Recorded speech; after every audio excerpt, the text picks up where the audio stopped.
Here's a wild fact for you. Studies in psychology show that people with high empathy often become expert lie detectors, not because they're paranoid, but because they read micro-expressions and emotional shifts others can't even see. Translation? They played the wrong game with the wrong soul. Translation? They played the wrong game with the wrong soul. And now they're furious. Why? Because their plan didn't just fail, it failed publicly.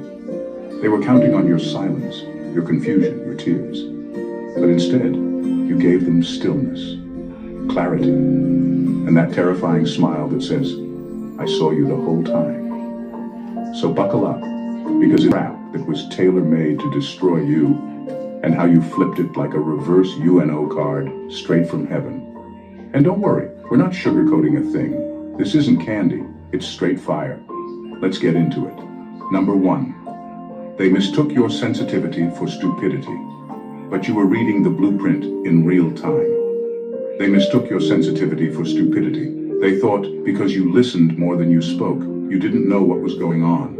They saw the way you cared about people, how you gave them the benefit of the doubt, and assumed you were slow, gullible, and easy to manipulate. But what they never realized was that you were tracking everything, not just with your ears, but with your spirit. While they were performing, lying, scheming behind your back, you were absorbing patterns, every inconsistency, every weird energy shift, every fake laugh and side-eye. You weren't clueless. You were collecting evidence in silence, and they thought they had you wrapped around their fingers simply because you didn't expose them immediately. But you saw it all. Not just what they said, but what they meant. Not just what they did, but what they intended. You weren't emotional. You were decoding spiritual warfare in real time.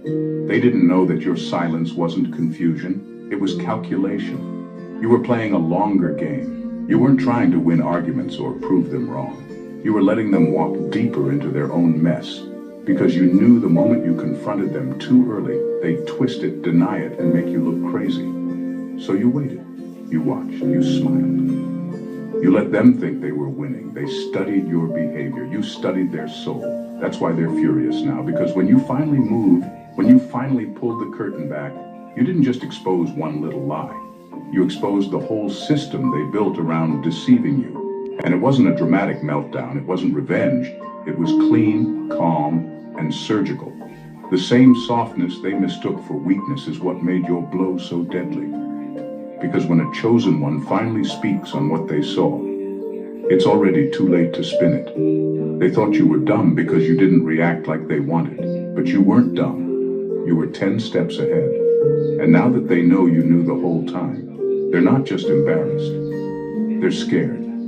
Because if you caught this, they're wondering what else you saw, and what else you're still keeping to yourself. Number 2, you let them finish the setup, so there'd be no escape from exposure. You let them finish the setup, not because you were unaware, but because you were aware of everything. You saw the plan unfolding step by step, and instead of stopping them, you watched it all play out. They thought you were blind. They thought you were being lured in. But you knew exactly what they were doing, and you let them keep going. Why? Because you understood one thing they didn't. Exposure requires completion. If you had called them out too early, they would have denied everything, played dumb, flipped the narrative. They'd have called you paranoid or dramatic. And worst of all, they would have gotten away with it again. So you let them think they were winning. You let them drop their mask all the way. You let them build their trap so well that they wouldn't be able to untangle themselves from it when the truth finally hit. You saw how they coordinated, the fake concern, the forced generosity, the sudden interest in your life. You knew it was staged. You picked up on the energy behind their words, how it didn't match their body language, and instead of confronting it, you stayed silent.